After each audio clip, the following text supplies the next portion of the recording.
we got a lot of practice. We got more practice time than we do tires, so we've got quite a bit of laps that we're going to be able to put in. But you got to understand that last year in 5 laps we could tell what was going to happen. So it's not going to take many laps at all. And again, I really don't think it's really a non-issue. We might see a little bit more excessive wear here at the beginning of the day because there's been rain and not running on the track for a few weeks, and so you might see a little bit excessive.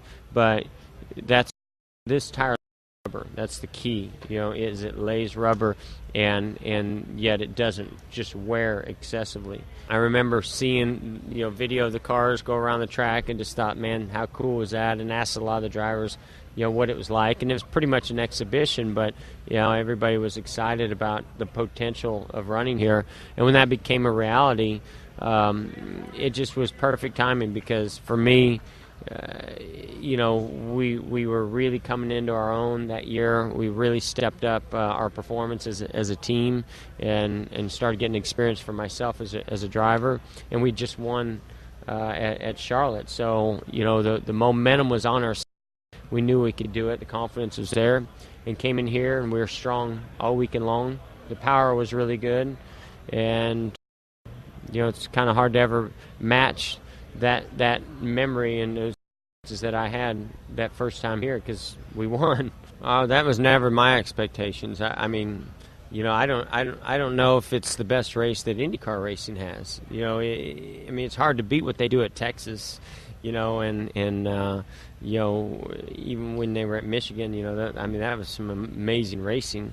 What makes this a great event, whether it's stock cars or Indy cars or Formula One, is the Indianapolis Motor Speedway's history in automobile racing and the prestige of winning this race. I don't think it's going to happen. I mean, I don't want to say never.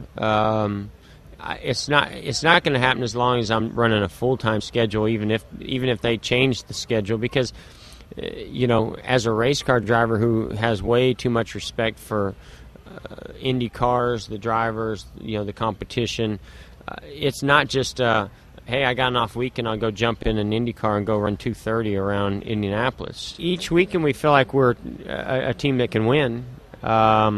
We've got to go out and prove whether we're the team to beat. And to me, the team to beat is going to be the one that gets track position with 4 fresh tires with 15, 20 laps to go.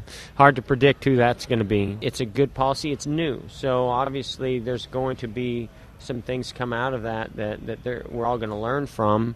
But I think it's a positive thing for the sport that we need to be doing this type of testing.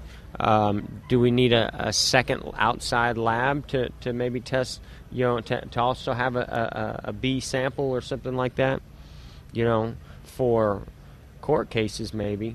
But I still feel confident in what I'm doing, and when I go in to get tested, what they're doing in their process. I mean, they're thorough. I mean, it's kind of scary thorough. Like you feel like you're under investigation and you haven't even done anything. You get in that position, it's hard to get out of it. You stick with it for a certain period of time because you think it's better. Your theories and your data show that this should be better.